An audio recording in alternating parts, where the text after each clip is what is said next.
ബുദ്ധിമുട്ടായോ വിളിപ്പിച്ചത്? എന്താ അമ്മ ഇങ്ങനെ? അല്ല, ഒരുപാട് തിരക്കുള്ള ആളല്ലേ. സോമനസാലെ നീ വരില്ലെന്നറിയായിരുന്നു. അങ്ങനെ വരുന്നൊരു ദിവസവും കാത്തു കിടന്ന ചിലപ്പോ കണ്ണടയും മുമ്പ് കാണാൻ കഴിഞ്ഞില്ലെന്ന് വരും. അതാ ഞാൻ ആളെ വിട്ടത്.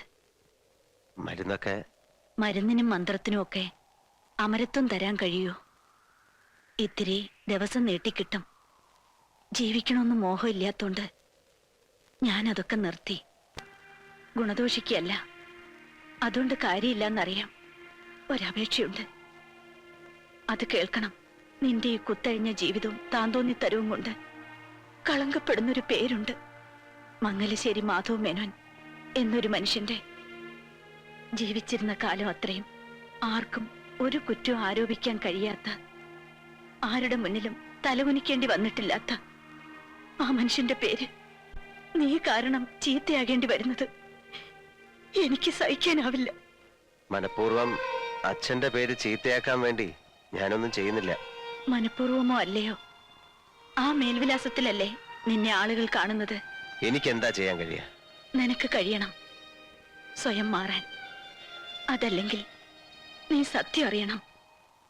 അതിനാണ് ഞാൻ നിന്നെ വിളിപ്പിച്ചത്. സത്യം? അതെ, സത്യം. നീ അദ്ദേഹത്തിന്റെ മകനല്ല എന്നുള്ള സത്യം. എന്താണ് അമ്മ പറയുന്നത്? അമ്മ പറയുന്നത് ആരാണോ അതാണ് മക്കൾക്ക് അച്ഛൻ. നിന്റെ അച്ഛനല്ല അദ്ദേഹം. ഒച്ച വയ്ക്കണ്ട, ശാന്തനായി കേട്ടോളൂ. വീട്ടുകാരുടെ നിർബന്ധത്തിന് വഴങ്ങി അദ്ദേഹത്തെ വിവാഹം ചെയ്യുമ്പോ എന്റെ വയറ്റിൽ നിനക്ക് 2 മാസത്തെ വളർച്ചയുണ്ടായിരുന്നു. എല്ലാം ഞാൻ തുറന്നു പറഞ്ഞു. ആദ്യത്തെ രാത്രിയിൽ പടിയിറക്കുമെന്ന് കരുതി തന്നെയാണ്, അതാഗ്രഹിച്ചു തന്നെയാണ്. പക്ഷേ എല്ലാം ആ നിമിഷം തൊട്ട് മറന്നേക്കാൻ അദ്ദേഹം പറഞ്ഞു. നീ പിറന്നപ്പോൾ അത് സ്വന്തം കുഞ്ഞായിട്ട് അദ്ദേഹം കരുതി. എന്നെയും അങ്ങനെ വിശ്വസിപ്പിക്കാൻ ശ്രമിച്ചു. കൂടെ കഴിഞ്ഞ 26 വർഷവും അദ്ദേഹത്തിന്റെ ശ്രമം അതിനുവേണ്ടി തന്നെയായിരുന്നു. നീലകണ്ഠ, ദാനം കിട്ടിയതിനെ പാരമ്പര്യമായി കണ്ട് അനുഭവിക്കരുത്, അതിൽ അഹങ്കരിക്കരുത്. നിന്റെ പാരമ്പര്യം പിഴച്ചുപെട്ടൊരു അമ്മയുടേതാണ് മോനെ. മോനെ നീല, മോനെ മോൻ.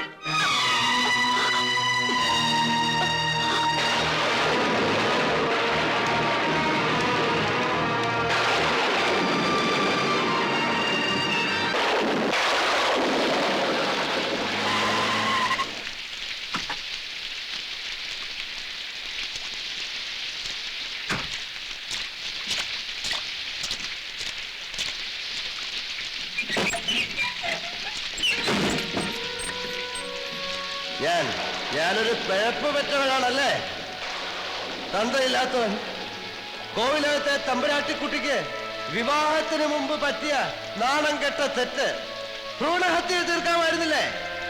അല്ലെങ്കിൽ പിറന്ന് വീണപ്പോ കഴുത്ത് ഞെരിച്ച് കൊല്ലാമായിരുന്നില്ലേ?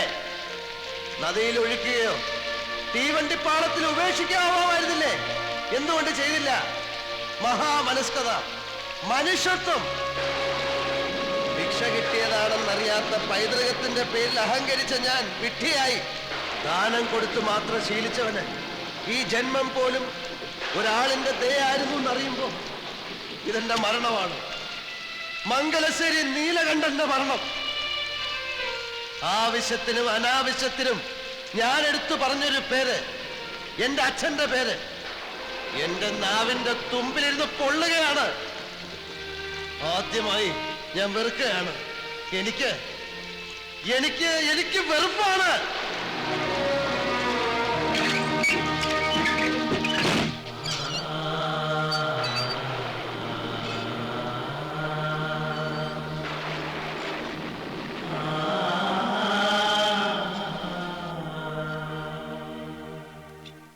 ഇതെന്താ പറ്റിയേ? എന്തെങ്കിലും ഒന്ന് പറഞ്ഞില്ല. എന്നെ ഒന്ന് വഴക്ക് പറയെങ്കിലും ചെയ്യ്. വരേ.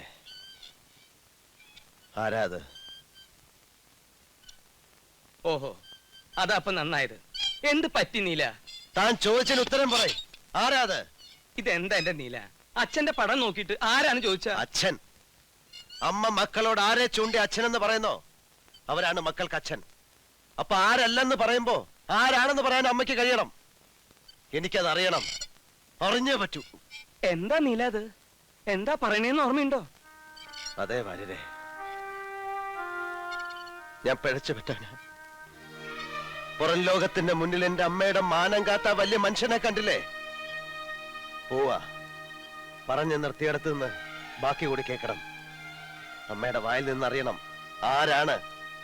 ദിവ്യഗർഭം സമ്മാനിച്ച മഹാത്മാവ് ആരെന്നറിയണം. ജീവിച്ചിരിപ്പുണ്ടെങ്കിൽ ചെന്ന് കാണണം. അല്ല, മരിച്ചു പോയെങ്കിൽ തർപ്പണം നടത്തണം.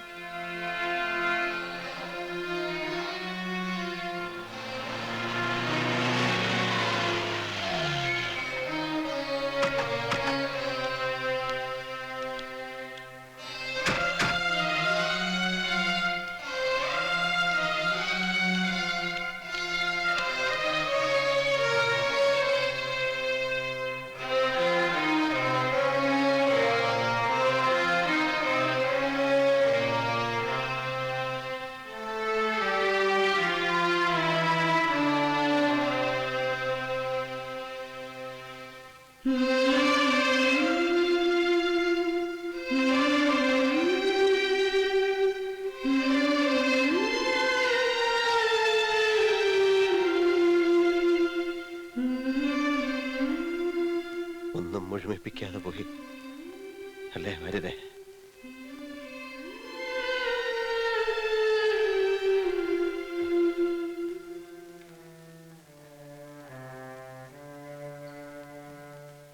വെളുപ്പിന് ഒരു 4 മണി കൊണ്ട് അടുപ്പിച്ചായിരിക്കും വേദന വന്നത്. കടിച്ചമർത്തി കിടന്നു എന്നാ തോന്നുന്നത്. കയ്യെത്താവുന്നിടത്ത് വെച്ചിരുന്ന വേദനയുടെ ഗുളിക തൊട്ടിട്ടില്ല. മരിക്കാൻ തീരുമാനിച്ചതുപോലെ. അല്ല, നീലകണ്ഠൻ ഇങ്ങനെ നിന്നാലോ? പോയി കുളിച്ചിട്ട് വരിക. ചടങ്ങുകൾ തുടങ്ങാൻ നേരായി. പോന്നേരെ ഓപ്പോൾക്ക് കൊള്ളി വെക്കണ ഏട്ടന്റെ മകൻ ഹരീഷ്ണ, മനസ്സിലായോ? അല്ല തമ്പുര, മോനുള്ളപ്പോ പറയണ അങ്ങനെ മനസ്സിലാക്ക. അല്ല, ഈ കാര്യത്തിൽ വാശി പിടിക്കരുത്. ഒരു മകന്റെ അവകാശം ഇത്. മകനോ? ഞങ്ങൾ അങ്ങനെ കൂട്ടിയിട്ടില്ലെങ്കിലോ? വല്യമ്പരാൻ പറയണം, നീലാണ്ടനുള്ളപ്പോ മാറ്റി നിർത്തി കർമ്മം നടത്തണത്. തന്നെ ഇപ്പൊ ഉപദേശം തരാൻ ആരും ക്ഷണിച്ചിട്ടില്ല. മുടിക്കാൻ പറഞ്ഞ സന്തതിയെ കുറിച്ച് ഓർത്ത് നെഞ്ചു പൊട്ടിയ ആ പാവം മരിച്ചത്. അവൻ കൊള്ളി വെച്ച് അശുദ്ധമാക്കിയ അതിന് പരലോകത്തും മോശം കിട്ടില്ല. വരേ വരൂ.